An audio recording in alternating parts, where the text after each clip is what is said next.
बिस्मिल्लाहिर्रहमानिर्रहीम। Welcome to DNA.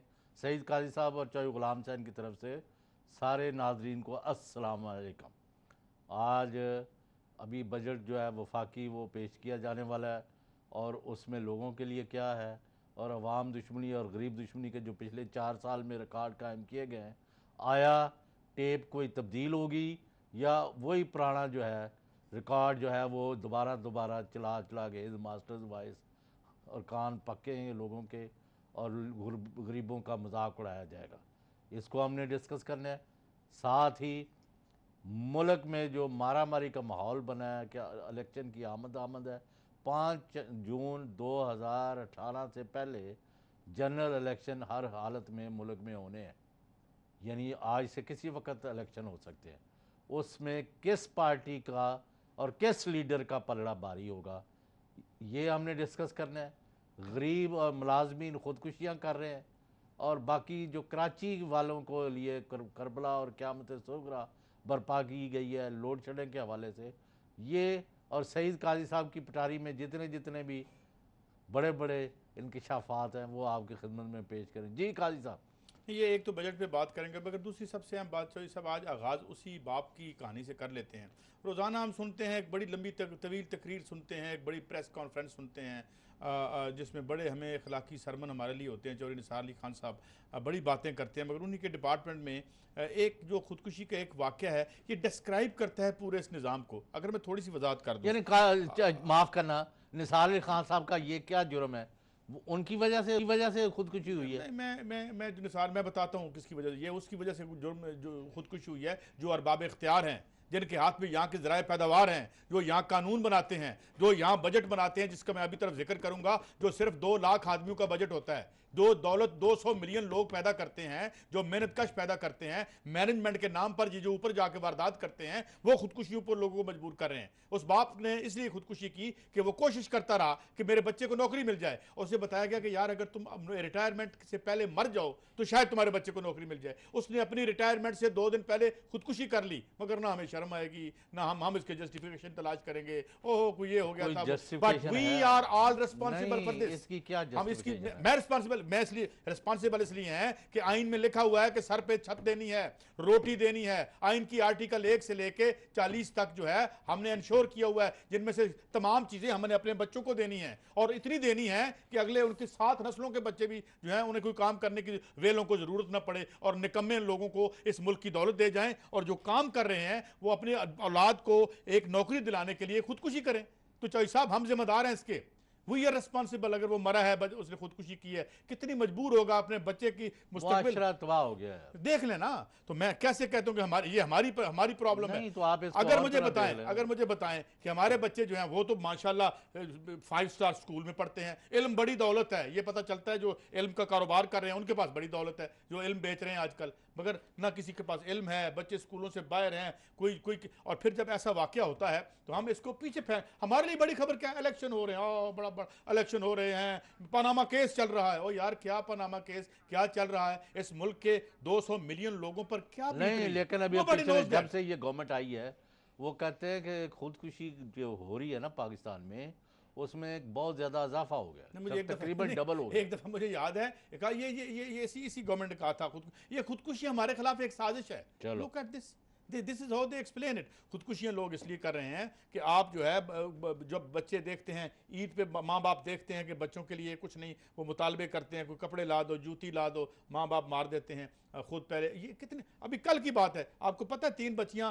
Jhelum के पुल से नीचे फेंकी उस औरत ने, मजबूरी और गुर्बत से तंग आकर ऊपर से खुद छलांग लगा दी। We will never take up this stories, we will take up the stories of criminals. High crime करने वाले लोगों की स्टोरी करेंगे। हो कौन बनेगा करोड़पति, कौन बनेगा प्राइम मिनिस्टर, ये स्टोरी हमारे लिए बड़ी है, बट ये स्टोरी हमारे लिए अभी उस वक्त का इसी पर इशू कर डिस्कस कर रहे हैं। हम कर रहे हैं ना, मैं तो यही तो कह रहा हूं, हम कब करते हैं? आप मुझे बताएं, परसों से ये वाकया हुआ, कितनी जगह पे कितना हमने एयर टाइम इस इशू को दिया है? नहीं, हो हुसैन नवाज साहब से पूछना है, इमरान खान साहब ने ये कह दिया है, उसने ये कह दिया है, अरे क्या है, व्हेन विल फिगर, हमारा आम आदमी कब फिगर करेगा, कब आएगा जो कि खुद जो बुनियादी तौर पर मेहनत, अपनी मेहनत से वो दौलत तख्लीक करता है, जिसकी वजह से यहाँ बिजली आ रही है, ये एसी चल रहा है। चौधरी साहब, ये किसी साफ़ी, किसी MNA, किसी एंकर, किसी प्राइम मिनिस्टर की वजह से ये एसी नहीं चल रहा। हम तो बुझाने के पल्ले पड़े हुए हैं। हम तो 1 रुपए की बिजली 18 रुपए की खरीद रहे हैं, बीच में हमारे माल हैं, हमारी दिहाड़ियाँ हैं। तो ये है, that's why people are committing suicide, and I think we should bring it. और अब बात करते हैं जरा बजट की, जो आपने पर खुदकुशी तो हराम है। हाँ जी, खुदकुशी हराम है, रिश्वत खाना हलाल है, लोगों को खुदकुशियों पर मजबूर करना हलाल है। मुझे बताएं, अपने ऑफिस में बैठ के अपने ओथ को दिन में 35,000 दफा वायोलेट करना हलाल है? मुझे बताएं ना, कि मैं ऑफिस में बैठा हूं कि मैं पाकिस्तान का रहूंगा, मैं हराम नहीं खाऊंगा, मेरी जो मानते, और मैं रोज उसको हराम हराम उड़ता रहूं, तो फिर वो हलाल है? फिर दे आर रिस्पॉन्सिबल। अगर आप मुझे नहीं, लेकिन ये मुझे वजह बताएं कि बंदा एक कह रहा है कि जी मेरे बच्चे को नौकरी दे दें, 2 दिन बाद वो रिटायर हो रहा है, उसको इस तरह उन्होंने ये जिच करके इनके खिलाफ, सारी वजारत के खिलाफ मुकदमा नहीं होना चाहिए? तो कौन करे चौधरी साहब, मुकदमा कर लें, पहले आप पनामा का तो फैसला करवा लें। सारी दुनिया को पता है पनामा में क्या हुआ क्या नहीं हुआ। कोई बात आपसे, मुझसे, इस मुल्क के मुक्तदिर इदारों में बैठे हुए तमाम लोगों से बोली हुई है? ये कितने हलाल के पैसे हैं या हराम के पैसे हैं? डू यू नीड, नहीं, आप कह रहे हैं एनी बंद कर दें डाउट, उनको, do you have any doubt? Panama case को बंद कर दें? नहीं, पनामा खोल ही रखें, हमें बंद कर दें, हमें घरों में क्या बर्बाद कर मतलब? दें। मैं ये कह रहा हूं कि क्या हमें नहीं पता, आप इतने बड़े लोगों को तो सजा दिलवा नहीं सकते? दिलवा सकते हैं? मुझे बताएं, मुसीबत पड़ी हुई है, एक 6 सिंपल महीने से सवाल पूछा है हाँ कि आया जिन्होंने उस बाप को, उस बुजुर्ग को जिसकी बच्चे की नौकरी की वजह से किसको वो सजा देंगे? उसने छलांग किसको लगा सजा के मार, देंगे? किसकी जिम्मेदारी जिन्होंने है? उसको ये कहा कि तुम मर जाओ तो तुम्हारे बच्चों को नौकरी मिल जाएगी जल्दी। नहीं, ये कानून है ना, ये गवर्नमेंट कहानी का रूल है एक, क्या कि अगर आप अपनी रिटायरमेंट से पहले मुतवफ़ी हो जाते हैं, हलाक हो जाते हैं, इस दुनिया में नहीं रहते, तो आपके बच्चा जो है वो qualifies to get a job, तो उसने अपनी रिटायरमेंट से 2 दिन पहले खुदकुशी कर ली। Look at his desperation. मैं ये बात आपको भाई, मैं तो फिर कहता हूँ, फिर आप उस तरफ नहीं आते। किस तरफ? मैं कहता इनके खिलाफ कार्रवाई करें। कौन कार्रवाई कर? तारीख करेगी, कानून करे, अवाम आइन करेगी, करे, ये नदारों में नहीं है की जान, ये करेंगे, देखेंगे कब करेंगे। हमारे जज साहबान करे, कौन करे? यार उनके मैंडेट नहीं है, वो कोई तफ्तीशी इदारा है। ये वैसे वो तो आई ये तो मैं कहता हूँ ये उससे नहीं ताल्लुक। आपको याद होगा कि यानी ज़हीरुद्दीन बाबर या हुमायूं, उनका बेटा जब बीमार हो गया तो किसी ने कहा कि भाई एक सूरत है कि आप मन्नत मान ले कि मेरा बेटा यानी तंदुरुस्त हो जाए और मैं वो तो फौत हो बादशाह जाए। था, उसे क्या फर्क पड़ना है? नहीं, तो बादशाह ने भी वो तो मतलब बादशाह था। वो उसने मन्नत मानी और वो फौत हो गया। लेकिन बात ये है तो कि ये है, बच्चा तो हर एक का बच्चा है। बहरहाल ये कौम का एक बुजुर्ग शहरी था, उसके साथ ज्यादती हुई है और खुदकुशियाँ जो है ये बढ़ रवाज रही हैं। नहीं, एक इस्लामी जमहूरिया पाकिस्तान में इसका रवाज नहीं पड़ना चाहिए। लोगों की दादरसी होनी चाहिए और गरीबों का बुरकस नहीं निकलना चाहिए। आप बजट के ऊपर क्या कहते हैं? बजट जो हिसाब पिछले, मैं आपको बताऊं कि अगर मैं कहूँ 1973 के बाद से लेके बजट रोज़ाना इसी तरह आ रहा है, हर साल इसी तरह आ रहा है, जिस तरह हम नशर मुकर्रर करते हैं,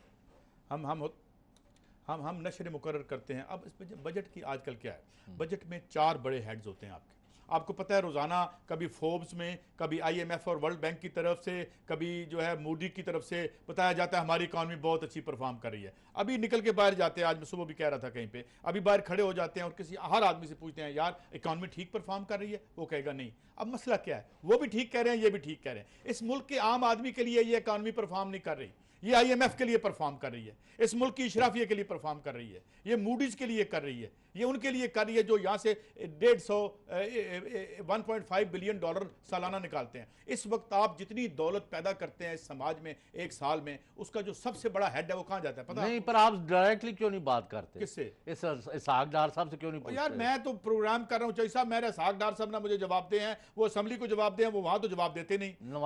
जो टैक्स असेंबली ने लगाना है, नवाज शरीफ साहब को क्यों नहीं पूछते? यार क्या कौन पूछे? कितने 100 दौरे उन्होंने कर लिए यार मैं और करोड़ों अरबों रुपए हमारा एक क्या काम रिजल्ट है? हमारा एक काम है कि हम आवाम को ये बताएं कि क्या होना चाहिए और ये क्या कर रहे हैं। अब बात यह है कि जितने बजट हैं इसमें चार बड़े, मैं आपको बता रहा था, चार बड़े हेड्स हैं। पहला तो यह है कि आपने आपने इस कर्जे पे सूद देना है, ये सबसे बड़ी रकम है जो अदा करते हैं। पहले हुआ करती थी, मैंने इसको कैलकुलेट कर रहा हूँ कि इसके बाद हमारा डिफेंस आता था 750-800 अरब का। पिछले 3 महीने पहले की फिक्र ये थी कि डिफेंस पे भी हमने 62% 9 महीनों में खर्च किया था, मगर IMF और वर्ल्ड बैंक को 80% पैसे हम पिछले 9 महीनों में दे चुके थे, अब भी दे चुके होंगे। फिर आ जाती है आपकी सिविलियन एलीट, आपके दौरे, प्राइम मिनिस्टर हाउस के पैसे, बिजली के बिल, इनकी गाड़ियाँ, ये PID में बैठ के पनामा को दिफा करने के खर्चे, ये हमने देने हैं।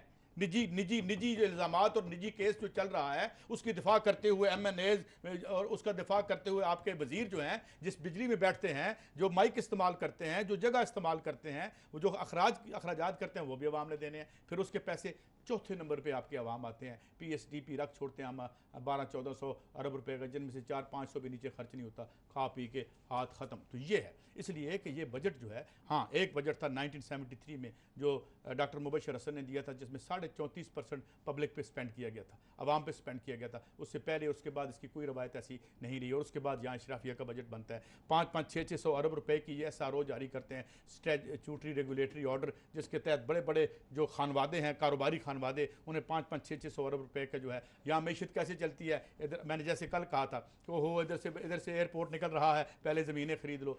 इस सरमायादारी का कैरेक्टर देखें, ये कोई इंडस्ट्री लगा के अमीर नहीं हुए, ये यहाँ पे की इंडस्ट्रियलाइजेशन करके अमीर नहीं हुए, ये हुए हैं सट्टे से, करप्शन से, ये हुए हैं रिश्वत से, ये हुआ है। यही वजह है कि निज़ाम जो है इस तरीके से बैठा हुआ है। नहीं तो कई कई वजीर हैं, उनके प्राइस बाउंड निकलते हैं। हाँ वो पर आपका मेरा तो नहीं निकला कभी है। नहीं नहीं, पर आपने खरीदा ही नहीं है। हमने क्या खरीद के करना, हमें पता है ना, नहीं हमारा निकला वैसे नहीं वो है। मैं क्या तो उनसे वो एक्सपर्ट हैं इस चीज़ के, उनसे कोई राय लेते हैं भाई आपका ही प्राइस बाउंड क्यों निकलता, बाकी कभी ये तो किसी का किस्मत नहीं। की बात है ना, जो उनका प्राइस बांड, असल में उनका प्राइस बांड निकला है जिस दिन से वो एक हुक्मरान जमात के साथ हो लिए हैं, तो बस निकल जाता है ना। आप हुक्मरानों के साथ बैठ जाएं, आपका प्राइस बांड निकल आया।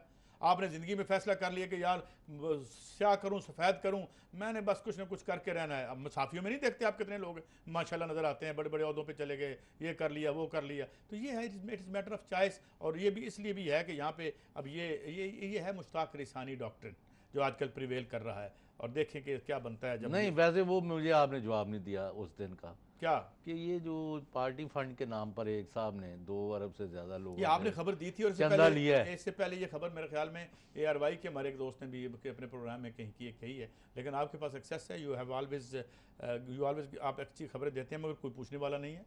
हैं जी, फॉरेन फंडिंग का बड़ा रौला है। मगर आज एक और बात फॉरेन फंडिंग पे बड़ी खास कही है फवाद चौधरी साहब ने। देखा आपने क्या कहा? कल कहा था। उन्होंने कहा है कि जनाब फॉरेन फंडिंग जो है वो तो उन्होंने भी कर दी है, क्या नाम है, जो उसामा बिन लादेन ने भी की थी। अच्छा, एक फंडिंग ISI ने भी तो की थी, वो क्या केस था? वो असगर खान केस था, वो उस फंडिंग का क्या बना? ये क्या कहानियां किस किस कहानी को खोलेंगे आप? क्या क्या क्यों कहानी ना खोले हैं जी? खैर क्यों नहीं खोला? तो coming back to this budget जो है वो बजट कैसा आ रहा है मुझे उसका नहीं यार जवाब पहली दिया। बात तो ये है कि 2 साल पहले survey of short break. Pakistan जो है ना, अभी ब्रेक है।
Welcome back.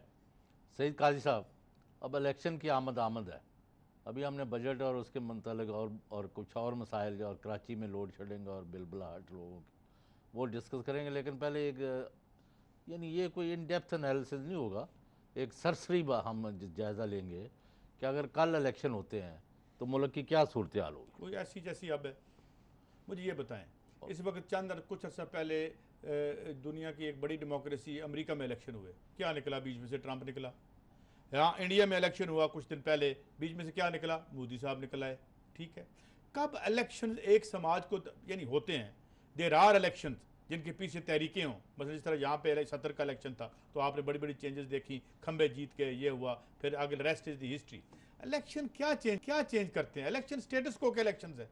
इलेक्शन आज इसलिए किए जाते हैं कि समाज में जू के तू रहें तबकात और चेहरे बदल दें। हो तब्दीली आ गई, ये आ गई। तब्दीली नहीं आती, क्योंकि एक ही तबका है, ये एक तबके का इक़्तिदार बन चुका है जिसको इलेक्शन नहीं तोड़ रहा। ये मसला है चौधरी साहब। अब मिसाल के तौर पे इमरान खान को अगर इमरान खान आ भी जाते हैं तो वही तबका है, उसी के वही लोग असम्बलियों में बैठेंगे, वही कानून बनाएंगे। तो यार आप तो हर चीज पर फलसफा ले आते हैं। कौन सा फलसफा? इसमें फलसफा तो क्या है? आपकी 70 प्रैक्टिकल साल बात के इलेक्शन करें। में क्या बदला? बताएं मुझे, कितने इलेक्शन हुए मुझे बनाए, क्या बदला? भाई सुन ले, दूसरी एक इलेक्शन को छोड़ के मुझे बताएं कौन सा इलेक्शन? मुझे उन्हें की तीन बेनजीर आई तो क्या हुआ? बेनजीर आई उस तो क्या इलेक्शन हुआ? ने क्या किया? मुझे बताएं ना। मुल्क तोड़ दिया आपका। अब आपके ये जो चरखे थे इक़्तिदार इक़्तिदार के लिए, ये इन्होंने तुड़वाया था। आप जो बंदा इक़्तिदार में नहीं था वो तोड़ सकता है। छोड़ें इस मुल्क को और सुने, उसकी गोश्त अभी आपको हांट करेगी। क्या अभी फिर इसको तोड़ेगी। जियाउल हक की गोश्त इसको तोड़ेगी।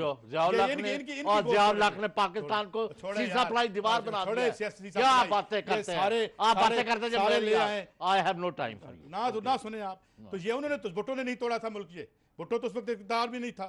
ये थे जिनके at the helm of affairs. Bhutto नहीं, इधर तुम उधर होते बातें करने से मुल्क नहीं टूटते। और कैसे आपकी पॉलिसी से टूटे। एक इलेक्शन 2 यूनिट जाल साजी 2 यूनिट से तोड़ा। अयूब खान ने तोड़ा।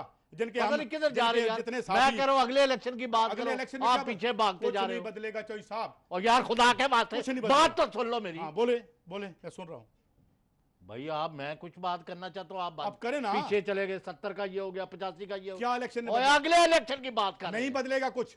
लिख देता हूँ यहाँ पे, चलो मैं लिख के दे देता हूँ कि अगला इलेक्शन कुछ भाई नहीं बदलेगा। मैं क्या कह रहा हूँ सियासी यार, इसी तरह किसने कहा है बदलेगा कि नहीं बदलेगा? आप तो बात भी नहीं अभी हुई, आप अपनी एक शुरू कर देते हैं। यही कह रहा हूँ कि कुछ नहीं बदलेगा। इलेक्शन से करवा लें आप। मोहतरम काजी साहब, खुदा के लिए बात सुन ले। बोले। और कुछ मैं अब ऐसी कोई बात निकल जाएगी, मैं अच्छा नहीं लगता। बोले ना, निकाल दें। में क्या निकाल दूं? और मैं कह रहा हूं बात आगे कर। आप कुछ नहीं बदलेगा, कुछ नहीं बदलेगा। नहीं बदलेगा ना यार, ये मेरी राय है। क्या बदला है? ये इलेक्शन हुआ 88 का हुआ। मैं चला जाऊं उठ के, मैं फिर उठ जाऊं। आप कर ले जो। आप मुझे बताएं क्या बदला। आप बताएं, मैं सुनता हूं। भाई बात मैं करना चाहता हूं। आप बदलेगा बोले। We want to give an assessment क्या बोले ऑन ग्राउंड आप दें कि किस पार्टी का क्या सूरत हाल है। आप बदलेगा आप बदल पार्टियों को जवाबदेह होंगे, मैं तो लोगों को जवाबदेह हूं। मैं तो आवाम को कह रहा हूं कुछ नहीं बदलेगा। अगर आपने पार्टियों की सियासत करनी है। After short break.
Welcome back. जी चौधरी साहब। मोहतरम, मैं कह रहा हूँ कि मुस्लिम लीग एन जो है बहुत बड़ी अक्सरियत लेके इक़्तिदार में बैठी है 2013 में। उसके बाद पीपल्स पार्टी की सीटें हैं, उसके बाद तहरीक इंसाफ की है, उसके बाद MKM की है, उसके बाद बाकी पार्टियों की। हम ये डिस्कस करना चाहते हैं कि अगले अंदाज़ा क्या है कि मुल्क में क्या होगा। आप मेरा ख्याल ये कह रहे हैं कि आवाम की नहीं हालत बदलेगी या ये मुल्क दुश्मनी आप होगी। बात करें इसी पे आ जाते हैं। चलो बताएं ना फिर। अगला इलेक्शन भी बुनियादी तौर पे सरमाए का, ताकत का और लॉबिंग का इलेक्शन होगा। जिस तरीके से 2013 का इलेक्शन हुआ था, जिसमें इल्ज़ामात लगे आपकी इस्टेब्लिशमेंट पे लगे, आलमी ताकतों पर लगे और सरमाए की आपस में टकराव हुआ, किसी पॉपुलैरिटी का नहीं था। अगर पॉपुलैरिटी पे इलेक्शन होता तो शायद 20-30 सीटें PTI ज़्यादा ले जाती। लिहाजा आइंदा जो आने वाला इलेक्शन है, क्योंकि कोई रिफॉर्म्स नहीं हुई अभी तक, 2018 का इलेक्शन सर पे आ गया है, ये रिफॉर्म करते करते 1 साल रह गया है चुनाव। और इलेक्शन ताकत, धौन, धांसली, थाना धांधली, थाना, DSDCO, ब्यूरोक्रेसी, एस्टेब्लिशमेंट, इसकी बुनियाद पे होगा। तो ये फिर मेरी क्या राय। नतीजा क्या? नतीजा निकालेंगे जो इनको चाहिए होंगे नहीं, बंदे। क्या निकाल लेंगे आप बताएं ना। नतीजा लोग सुनना इन्होंने- चाहते इन्होंने हैं वक्त पाना कि होता है। मुस्लिम लीग नून जीत जाएगी, आप ये कह रहे हैं। मुस्लिम लीग नून के लिए शायद ज़रा मुश्किल हो। अब मुमकिन है कोई नया चेहरा ले आए, जितनी हो चुकी है। इनको एक नया चेहरा चाहिए होगा जो पीपल्स पार्टी आ जाएगी। पीपल्स पार्टी भी आ सकती है अगर इस्टेब्लिशमेंट, चाइना अब नया फैक्टर इन हो गया है यहाँ पे। तो अब सारी मैशत आलमी मालियाती इदारों के पास है। ये सारे बाहर देखते हैं। आपका दारुल खिलाफा जो है पता नहीं इस्लामाबाद है या लंदन है या दुबई है, असासे बाहर, पैसे बाहर, उन लोग। तो फिर क्या होगा। जब मैं ये कह रहा था ना, कुछ नहीं, आप ठीक कहते हैं, आपका सवाल बिल्कुल जायज़ है कि यार केड़े बंदे नवे आएंगे, शायद people want to know this, कौन वज़ीर आज़म दोबारा बन जाएगा, ये आप कहना चाहते हैं। हाँ जी। ये आपकी बात ठीक है, इस पर आप एक एनालिसिस दे सकते हैं। मैंने इसकी दूसरी साइड कही थी कि वो जो वोट डालने वाले हैं उनके लिए 2018 में इन हालात में मुझे कुछ बदलता नज़र नहीं आ रहा, चाहे जितने मर्जी चेहरे बदल जाएं। हाँ, अब ये कि इनमें से कौन आएगा, एक नई फार्मेशन क्या बनेगी, that is yet to be seen. मगर बुनियादी तौर पर ये ताकत का, पैसे का और इलेक्टेबल्स, और आखिरी फिक्रा इलेक्टेबल्स की तलाश अब इमरान खान ने भी शुरू कर दी है। तो बदलेगा क्या भाई? अभी फिर वहीं आ जाते हैं आप घूम फिर के। प्लीज़ लेट मी से समथिंग जो मैं बोले ना, कहना बोले आप चाहता हूं। बोले, आपकी बारी है। भाई मैं ये कह रहा हूँ कि उसके 3-4 तरीके हैं जो इलेक्शन जो होते हैं। एक है कि आया कोई बड़ी सियासी लहर, पॉलिटिकल पॉपुलर वेव किसी पार्टी की चलती आपको है। नजर आ रही है? यार मैं बात करने लगा मैं हूं। सवाल कर रहा हूँ। मतलब है, एक तो अगर कोई सियासी लहर आती है, उसके नतीजे में 272 जो डायरेक्टली इलेक्टेड सीट्स हैं, अगर यही रही, मरदमशुमारी के बाद अभी हो सकता है बढ़ जाएं या कम हो जाए, क्योंकि मरदमशुमारी भी चल रही है। ठीक है, 2-4 ऊपर नीचे चलें, तो उस सूरत में अगर तो बड़ी सियासी वेव आ जाती है जो ग्वादर से गिलगित तक और कराची से खैबर तक पूरे मुल्क को अपनी लपेट में ले लेती है, तो फिर जिसकी वेव होगी उनके खंबे क्या, 100%। उसके गरीब अगर हैं, ये वेव अमीर हो हैं, जाती है, तो फिर कुछ नहीं बचेगा। अगर तो ये खसो खशाब की तरह बह जाएंगे। अगर अच्छा, एक ही ये है। भी ठीक है, बिल्कुल वेव दूसरा अगर है, होती है कुछ दूसरा है कि शहरों में वेव है और देहात में सीट टू सीट है। यानी एक है कि वो उसका दड़ा मजबूत है, उसका कैंडिडेट मजबूत है, वो ले गया है। इधर इनकी बरादरी वेव चली तो दोनों जगह चलेगी, देहात में भी चलेगी, देहात में भी चलेगी तो और फिर यहाँ भी चलेगी, उसका क्योंकि जितनी ये वेव है। चली आज तक। हाँ, जो तो अगर तो ये हुआ सीट टू सीट। अगर सीट टू सीट की बात करें तो बिल्कुल मुझे कोई बात नहीं है ये कहने में कि मुस्लिम लीग एन जो है 148 में से अक्सरियत सीटों की हासिल कर लेगी पंजाब में। कितनी ली थी 2013 में? वो 2013 को तो अब उसको भूल जाए, नहीं, अब टोटल उसको वो अक्सरियत में बेस थी नहीं ना, है। इसकी सीटें आई उस थी। वक्त तो यकतरफा हुआ है सर। उस वक्त तो यानी रात 10 बजे तक रिजल्ट कुछ और आ रहे थे, फिर 10 घंटे में सब तब्दील हो गए। लिहाजा मैं उसको, तो इसका मतलब आप और मैं इस हवाले से एक पेज पे हैं कि इलेक्शन अवाम ने डिसाइड नहीं करना, ऊपर रात को रातों रात बदल जाना। अब ये मेरा ये नहीं व्यू, मेरा ख्याल है कि लेकिन आप ये समझते हैं 13 में यही हुआ था? ये हुआ है, अब नहीं होगा। इसलिए अगर सीट टू सीट हुआ उसके और नतायज है। मैं ज़रा पूरे मुल्क का देख लें ना, सिर्फ पंजाब के। मैं कह रहा हूँ अगर सीट टू सीट इलेक्शन होता है, आज मैनेजमेंट पर होता है, मैनिपुलेशन पर होता है, धड़ेबंदियों पर होता है, मजबूत कैंडिडेट्स पर होता है, और यानी जिनके पास ज़्यादा पैसा है, जिनके पास पुलिस और इंतज़ामिया को और लोकल बॉसेस को यूज़ करने का ज़्यादा इख्तियार है, वो उसमें आगे होगी और नून लीग का उसमें कोई मुकाबला नहीं कर सकता। एक, सिंध में पीपल्स पार्टी का देहात में कोई नहीं कर सकता। दो, बलूचिस्तान में मुख्तलिफ सरदार हैं, उनके ट्राइब्स हैं, शहरों की कुछ सीटों का पता नहीं चलता। KPK में आज तक ये हुआ है कि जिसने गवर्नमेंट बनाई है अगली दफ़ा वो नहीं जीते, लेकिन अब इमरान खान और PTI वो कहते हैं कि हमने बड़ी तब्दीलियाँ लाई, हो सकता है उसमें तब्दीली आ जाए कोई। सो मुल्क का जो नक्शा है दो बुनियादों पर, एक तो है कि जो नज़र ये आ रहा है जिस बुरी तरह मुस्लिम लीग एन और इसकी क़यादत, जो यानी अनडिस्प्यूटेड लीडर है मियाँ मोहम्मद नवाज शरीफ, उनके पास है, वो अगर तो उनका यही हालत रहा जो इस वक्त वो लेम डक बन गए हुए हैं, ना उनकी घर में कोई पूछ रहा है। सऊदी अरेबिया से जिस तरह, माफ़ करना, बड़े आबरू बेआबरू होकर तेरे कूचे से हम निकले, वहाँ से आए हैं, और आम आदमी अब ये समझ रहा है। कहाँ से अनडिस्प्यूटेड लीडर है? इल्ज़ाम उन पे लगा पार्टी के हुआ है। अंदर, पार्टी के अंदर। ठीक है, मुझे बताएं ना, मैंने पार्टी की पार्टी तो एक फाइनेंस कैपिटल की जबर की वजह से बैठी हुई है ना पार्टी। आज पार्टी वो क्या क्या पार्टियों के लीडर इसलिए लीडर हैं कि वो बड़े लीडर हैं, या इसलिए लीडर हैं कि वो बहुत बड़े बड़े बिलियनर हैं? देखें ना, पार्टियों के जो लीडर इस वक्त देखें तो उनकी बुनियादी ताकत कहाँ से अखज़ कर रहे हैं? वो कोई पॉलिटिकल उनके पास माइलेज है या पॉलिटिकल कैपिटल है उनके पास? मतलब भुट्टो के होते हुए हम मान सकते थे, इवन ज़िया उल हक को भी हम मान लेते हैं जब उसके आगाज़ के दिन थे कि यार चलो उसका एक जनाजे में बंदे आए, ये आए, या एक मिडिल क्लास उसको सपोर्ट करती थी। आज आपका जो सियासतदान है उसका पॉलिटिकल कैपिटल कहाँ से आता है? चलिए Political भाई, capital- मैंने वो कहा तो बात माल से मुकम्मल कर लूँ ना। माल से आता है ना। ये अभी मतलब नक्शा उसके ख्याल ये है कि जो MKM को 25-30 सीटें मिल जाती थी हैदराबाद, कराची और कुछ दूसरी पॉकेट से, अब वो 3-4 हिस्सों में तकसीम हो जाएंगी। कोई MKM पाकिस्तान ले लेगी, कोई पाकिस्तान ज़मीन लेकिन पार्टी, एक आम आदमी का PTI। क्या सवाल होगा अगर एक आम आदमी इलेक्शन 2018 के बारे में मुझसे और आपसे पूछता है, तो वो ये क्या पूछेगा कि वो तो ये वो पूछेगा तो कि 3-4 चीज़ें क्या चाहता है पूछेगा, ना। क्या पूछेगा? एक है कि उसको रोटी का इंतज़ाम मिलना चाहिए, हाँ, रोज़गार मिलना चाहिए, और हाँ, इंसाफ मिलना चाहिए। ठीक है, ये भी उसकी वो बुनियादी तो है। इसके अच्छा, लिए, मुझे एक सवाल का और जवाब दे दें, अगर ये चारों चीज़ें उसे नहीं मिलती, सपोज तो फिर वो सड़कों पर। नहीं नहीं नहीं नहीं, अगर सपोज उसको नहीं मिलती तो उसके लिए क्या एक इलेक्शन एक्सरसाइज इन फ्यूटिलिटी नहीं है? अगर उसकी कोई हक जो है, उसका कोई आईनी हक मैं ये अभी कर रहा हूँ that we are not discussing what will be outcome, और उसमें मैं रिजल्ट एक क्या है। यार वी हाइपोथेटिकल सवाल आर किया है। आई एम डिस्कसिंग कि कौन सी पार्टी क्या करेगी, वो किस तो होगी ना बात, कौन गवर्नमेंट वो तो बनाएगा। आप तफसील से बताइए, 4-5 मिनट में आपने बताइए। मैं आपसे सवाल ये कर रहा हूँ कि अगर एक आम आदमी के इन 4 सवालों का जवाब नहीं मिलता, जिसके पैसों से और टैक्सेस से ये एक्सरसाइज की जाएगी, कितने अरब का, 16 कितने अरब का होता है? देखें जी, अगर 21 अरब का एक ही रिजल्ट आ जाए ना, सिर्फ एक तब्दीली आ जाए, सिर्फ एक तब्दीली। मैंने आपको पहले कहा है, यहाँ इरिगेशन डिपार्टमेंट है पंजाब का, कोई वो आसमानी जगह से नहीं मैं बात कर रहा, वहाँ एक ऑनेस्ट सेक्रेटरी बैठा हुआ है जो मैंने नहीं लगाया। वहाँ एक प्रोजेक्ट डायरेक्टर है खालिद कुरैशी नाम का, 9 प्रोजेक्ट है, अरबों रुपए की डीलिंग है, तमाम मैंने इंक्वायरी की है।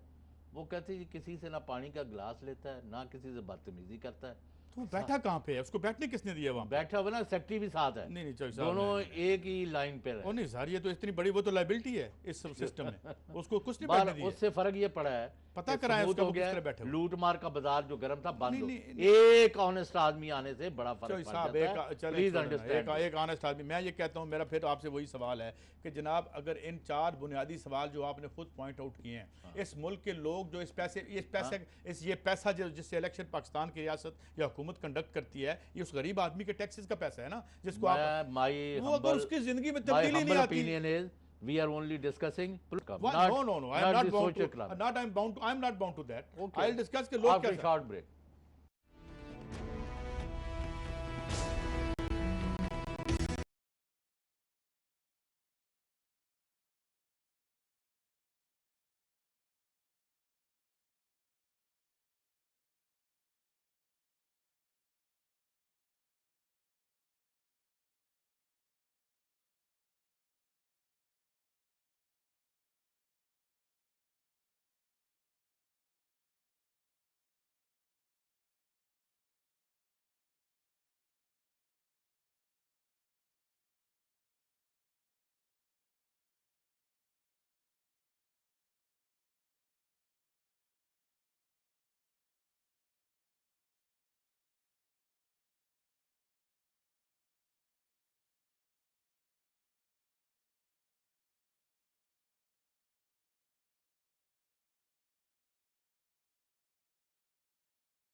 वेलकम बैक जी। क्या आ रहा है जी बजट का तो इक्तिसादी सब बजट सर्वे? मैंने जैसे आपको कहा था ना, जिस तरह हमारा प्रोग्राम का नशर मुकर्रर चलता है, हमारा 20-30 साल से नशर मुकर्रर बजट चल रहा है। इसमें कोई तब्दीली नहीं आती। जिस तरह मैंने कहा अभी अभी ये मैं आपको मैं पिछले सर्वे, ये तो अभी सर्वे आया है ना, और उसकी बड़ी स्केच सी रिपोर्ट खैर अभी और भी सामने आ जाएंगी। ये जो पहली बात तो ये है कि हम जो 2 साल पहले इकनॉमिक सर्वे ये का कहना था कि 73% वर्क फोर्स ब्लैक इकानमी में काम करती है। इसका मतलब है कि जो डार साहब बजट देते हैं वो 27% इकानमी का बजट है। पहले तो आप मनूवरेबिलिटी की जगह देख लें कि यहाँ पे जो इनफॉर्मल सेक्टर है, जो काले धन का पहाड़ है, ये काले धन के पहाड़ के शाखसाने हैं। बाय द वे ये जो पनामा निकल आता है, ये जो बार को आपको दुबई की मार्केट में पता चलता है 16 बिलियन दिरहम की प्रॉपर्टी एक साल में खरीदी गई, उसके बाद अगले साल में एक क्वार्टर में $340 मिलियन की खरीदी गई। तो ये जो सारा माल है बेसिकली, मीशत तो काली है। सफ़ेद मीशत में है क्या? यहाँ पे टैक्स यहाँ पे देता कोई नहीं है। टैक्स एक आदमी देता है जिसे इनडायरेक्ट टैक्स लगता है, और वो गरीब आदमी है जो बेचारा टैक्स से भाग नहीं सकता, जिसने दाल इन्होंने 4 साल में क्या किया है जो अब करेंगे? अच्छा अब ये इनका जो अब बजट आ रहा है, लेकिन आप कोशिश करेंगे ना कोई लॉलीपॉप दे देंगे इलेक्शन में जीतने के इसमें लिए। लॉलीपॉप की जगह नहीं रही इसमें। अब ये दे रहे हैं कुछ पैसे, कुछ अपने MNAs को दिए हैं कि जनाब जाके वहाँ करें। ये चूँकि बजट ये इलेक्शन ईयर है, इस किस्म का खेल ये कर रहे हैं। इन्होंने जो बिजली लेके आ रहे हैं, ये इतनी महंगी होनी है, उस पर ही लोगों का बुरकस निकल जाना है। मगर जो चीज़ें हैं, एक्सपोर्ट्स गिर रही हैं, ठीक है, इम्पोर्ट्स बढ़ रही हैं। जो हमारा करंट अकाउंट डेफिसिट है बहुत खौफनाक हद तक बढ़ रहा है। डॉक्टर फ़ारूक सलीम के मुताबिक, जो इकोनॉमिस्ट जानते हैं लोग, 7.5% होगा GDP के हमारा खसारा। जो ह्यूज है, ह्यूज खसारा है। जितना कोई कहा था 4% से कम रखेंगे। नहीं, वो हो ही नहीं सकता। उन्होंने फिगर आउट किया है, उसमें फिगर आउट किया अभी। लेकिन ये क्यों नहीं आप मानते कि 5,000 या 3% की ग्रोथ जो है बहुत बड़ी अचीवमेंट है इसको? तो सब अगर मैं मान भी लूँ इस ग्रोथ में, जो मानना चाहिए ज़्यादा ऐसा क्या है? ज़्यादा ऐसा तो CPEC के जो कर्जे आ रहे हैं आपके, वो जो उनका अपना खेल है। किसी दिन इस पर प्रोग्राम करेंगे CPEC हुआ क्या और चाइना का मसला क्या है, और वो अपना मसला हल क्या करना चाहता है, इस पर भी हम बात कर लेंगे। मगर सवाल ये है, सबसे पहली बात यह कि क्या इस ग्रोथ का, फिर वही बात जो हमने इलेक्शन में बात की थी, क्या इस ग्रोथ का कोई आम आदमी से लेना देना है? क्या ग्रोथ का कोई डायरेक्ट पॉजिटिव असर होता है आम आदमी की जिंदगियों पे? यहाँ पे ग्रोथ होती है, ठेकेदार फ्रेंडली सिस्टम है, ठेके पुल बनाएं, कमीशन, किकबैक्स, ये तो वो खेल है उससे। अच्छा, जो आप जॉब क्रिएशन करते हैं वो देख लेते हैं ना, जो बेचारे मदकूक से ढांचे पुलों पे मेहनत कश काम कर रहे होते हैं, जो पुल तख्लीक कर रहे होते हैं बुनियादी तौर पे, और रोटी खाने को उन्हें नहीं मिलती, तो it never trickles down. Problem ये है आज की इस डेवलपमेंट का कि ये ट्रिकल डाउन करके नीचे नहीं आती, ये ट्रिकल अप करती है, ऊपर ही जाती है, और इस पर इनका कंसेंसस है। ये कोई ट्रिकल अप भी होता है? जी बिल्कुल, ये ट्रिकल अप समझ लें, होता वही है। ये जो क्योंकि माल जो है वो ऊपर जा रहा है, नीचे नहीं आ रहा। ये तो अब दुनिया भर में मान लिया ना उन्होंने। फिर आप क्या चाह रहे हैं? मैं ये कहता हूँ कि इस इकोनॉमिक मॉडल में सिवाय इशराफिया की दिहाड़ियाँ लगने के आपके लिए सिर्फ वादे होंगे, वईद होंगे, आ गया चाइना आपको देगा। नहीं, वैसे माफ करना, जितने आज आप या मैं पैसे खर्च कर रहे हैं या हासिल कर रहे हैं, आप गरीब आदमी समझते हैं? नहीं, बात तो सुन लेना। आया कोई 20 साल पहले हमने सोचा था? नहीं, लेकिन 20 साल पहले जो सब आप इस क्लास में नहीं होंगे ना। फिर आज आप जिस क्लास में हैं और आप जिस अर्निंग ब्रैकेट में होंगे, I don't know how much you make, Allah आपको और दे तरक्की इस मामले में, तो आप कैसे कंपेयर करेंगे? यहाँ पे मिनिमम वेज इन्होंने 12,000 और 14,000 रखी हुई है, आधी भी नहीं मिलती। 7,000 में एक महीना खर्च करके मुझे कोई बंदा बता सकता है? आपको पता है जो हमारे इकोनॉमिक विजिट हैं जनाब, ये क्या नाम है, एहसन साहब, क्या नाम है पूरा? नहीं, एहसन इकबाल साहब ने कितनी गुर्बत की लकीर रखी? नहीं, बात 3,030 रुपए पे गुर्बत की लकीर बनाई है। मीनिंग देयर बाय कि जो 3,031 रुपए कमाता है वो रियासत पाकिस्तान की, ये जो मैशत के हैं मैनेजर, इनकी नज़र में वो गरीब नहीं है। 3,031 रुपए पे बनाई थी इन्होंने। अब ये इन्होंने मल्टी डायमेंशनल पावर्टी बना के उसको ऊपर नीचे करके 29% पावर्टी बना रखी है। ये भाई पानी साफ नहीं है, उसके बाद लोड शेडिंग ने अजाब बनाया हुआ है, कराची के मसाइल जो है रोज़ उन पर अंबार लग गए हैं। तो फिर मैं इस डेवलपमेंट को क्या करूँ? नहीं, तो ये नहीं, फोकस तो एक होना चाहिए ना, pro people, pro poor, pro ordinary people. Unemployment को ख़त्म करना है, गरीब को रोटी देनी है, उस पर नहीं आ रहे। उसका क्यों नहीं बना? जब सारे फोकस ये क्यों नहीं है? मैं बताता हूँ क्यों फोकस नहीं है। कि इस वक्त हुआ ये है कि जो रेगुलेटर है जिसने मैशत को रेगुलेट करना है, और जो स्टेक होल्डर है वो एक हो गया कि मेरा कारोबार भी है और मेरे पास रियासती ताकत भी है। मैं बैंक का भी मालिक हूँ और पुलिस भी मेरे हुक्म से चल रही है। मेरे पास मिल भी है और मिलों की एक लंबी तादाद है, और मेरे पास रियासती ताकत भी है। लिहाजा उसको कोई पकड़ नहीं सकता। वो अपनी मर्जी कर रहा है, वो निजी कारोबार में बढ़ावे देने के लिए रियासती ताकत को इस्तेमाल कर रहा है, जिसकी बुनियाद पे आज सब सारा बुरान है इस रियासत का। और है क्या हुआ पनामा में? आप क्या सवाल पूछ रहे हैं कि पैसे कहाँ से आए हैं? तो इसका मतलब ये है कि अगर ये पैसे गलत हैं और 2 नंबर हैं तो जाहिर है आपके पास रियासती ताकत थी ना। इल्ज़ाम तो यही है ना, साबित होता है या नहीं होता कि रियासती ताकत को इस्तेमाल करके ये पैसे लिए गए हैं। ठीक है, तो जब आपके यहाँ कॉन्फ्लिक्ट, ये है कॉन्फ्लिक्ट ऑफ इंटरेस्ट कि आप रियासत की भी देखभाल कर रहे हैं, आपके निजी कारोबार भी हैं, अब आपको कौन हाथ लगाए? क्या किसी का, मैं हूं इस मुल्क का नहीं, कराची का क्या करना है फिर? कराची को कर दिया जो हमने करना कोई नहीं है, क्या मसला कर कोई हल नहीं हो कराची में बताया ना क्या है, बिजली वहाँ 7-7 घंटे बंद है। इसके बाद जो भत्ते का सिस्टम था किसी हद तक डिसरप्ट किया, आपकी ये जो थी ये ऑपरेशन ने किसी हद तक डिसरप्ट किया है बड़ी हद तक, और उनको out of business to certain extent out of business किया है वो भाईजान जो MI6 के जो मुलाजम वहाँ बैठे हुए हैं, किबला अल्ताफ़ हुसैन साहब, जिसे हमारी रियासत और डीप स्टेट कभी एसेट समझती थी अब लाइबिलिटी समझती है, मगर ब्रिटिश एस्टैब्लिशमेंट अभी तक उसको अपना एसेट ही समझती है। हाथ नहीं लगाया उन्होंने। 5 लाख दिरहम 5 लाख पाउंड उन्होंने साफ करके उनको वापस पकड़ा दिए हैं जो जहाँ से गए हैं। यकीनन वो पाकिस्तान और कराची के बत्ते से नहीं गए थे। मगर सवाल ये है, बहरहाल मैं कहता हूँ कि कराची और हैदराबाद के लोगों के मसाइल हल करने पड़ेंगे, पूरे मुल्क के करें, लेकिन उनका